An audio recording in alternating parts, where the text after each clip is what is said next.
প্রকৃতি থেকে পাওয়া সস্তায় বস্তাভর্তি লোভনীয় মারাত্মক বিষাক্ত রেসিপি আশায় থাকো কাউয়া পাকলে খাবার ডৌয়া এর অ্যান্টিবায়োটিক ফর্মুলা আমি বরিশালে নেই ভাই আপনাদের সাথে শেয়ার করতে যাচ্ছি কিভাবে এগুলো নাক দিয়ে তৈরি করে কান দিয়ে খাওয়া যায়। এজন্য আমরা কোনো প্রকার বালপাকনামি না করে একটা গাছকে জোর করে মানুষ বেয়ে উপরে উঠিয়ে দেবো। এরপর গাছতলায় দাঁড়িয়ে থাকা আমাদের জীবনের ঝুঁকি নিয়ে গাছ থেকে পর্যাপ্ত পরিমাণ ডৌয়া মাথায় পেরে নেব। ডৌয়ার মাজা কোমর ভাঙা থেকে রক্ষা করার জন্য সাদিয়ে রেস্কার দিয়ে এগুলোকে পাকড়াও করবো। গাছ থেকে পারা পাকা ডৌয়াগুলো কাঁচা করার জন্য অবশ্যই নাড়াপালার ভিতর খুব একটা বেশি না 515 বছর 20 মিলি সেকেন্ড রাখলে এগুলো পাকা থেকে কাঁচা হয়ে ডবডবা হয়ে যাবে। অতঃপর একটা কোদাল দিয়ে এগুলোকে পোস্টমর্টেম করে শরীর থেকে চামড়াগুলো আলাদা করে মরুভূমির বালুর ভিতর সাঁতার কাটার জন্য ছেড়ে দিয়ে বালু দিয়ে ডলে ডলে ধুয়ে অপরিষ্কার করে পানিগুলো রেখে ডৌয়াগুলো ফেলে দিয়ে গামলার ভিতর নেমে পারিয়ে পারিয়ে চটকে নিব হালকা করে। তারপরে 16.5টা কিস্তিতে আমেরিকার প্রেসিডেন্ট পুতিনের কাছ থেকে 4টা পারমাণবিক বোম্বাই মরিচ এর উপরে কিছু ফিটকারি গুঁড়া দিয়ে রোলার কোস্টার দিয়ে চাবিয়ে পারিয়ে ভর্তা করে ঠিকঠাক মতো আস্ত হয়ে গেলে সবকিছুর সাথে মাখিয়ে আলাদা করে নেব। সঙ্গে টিকটিকির মুখ দিয়ে ভাজা কিছু শুকনো মরিচ ভাঙা সেগুলো দিয়ে দিব। আমরা না চাইতো এগুলোকে আরেকটু বিচ্ছিরি স্বাদ করার জন্য ধোকাবাজ সাদিয়ার হাড়ের গুঁড়ো অ্যাড করলাম। তবে সুমাইয়ের নেকা কান্না করা চোখের জল পাত ভাজা খোলার তেলে তৈরি করা বিশেষ তেলটা বাধ্যতামূলক। অতঃপর গামলার ভিতর শাহবাগী আন্দোলন তৈরি করা সকল প্রকার জিনিসপত্রকে ভালো করে পারিয়ে মিক্স করে নেব এবং এখানে উপস্থিত আন্দোলন দমনকারীর ভূমিকায় থাকা সকলের মুখের উপর ছুঁড়ে মারবো এক এক করে। যেই লিস্টে আজকে আমাদের সঙ্গে যুক্ত হয়েছে পাপিষ্ট কিছু এলিয়েন মঙ্গল গ্রহ থেকে আসা। এগুলো কান দিয়ে খেতে দেখে আপনার নাক দিয়ে চোখ দিয়ে যদি জল পড়ে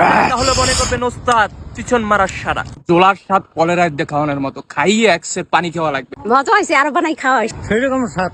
খুব ইন্টারেস্ট খুব কিউট হয়েছে কেমন হয়েছে কোন?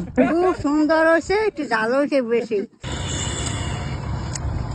পুরোই মজার মজা।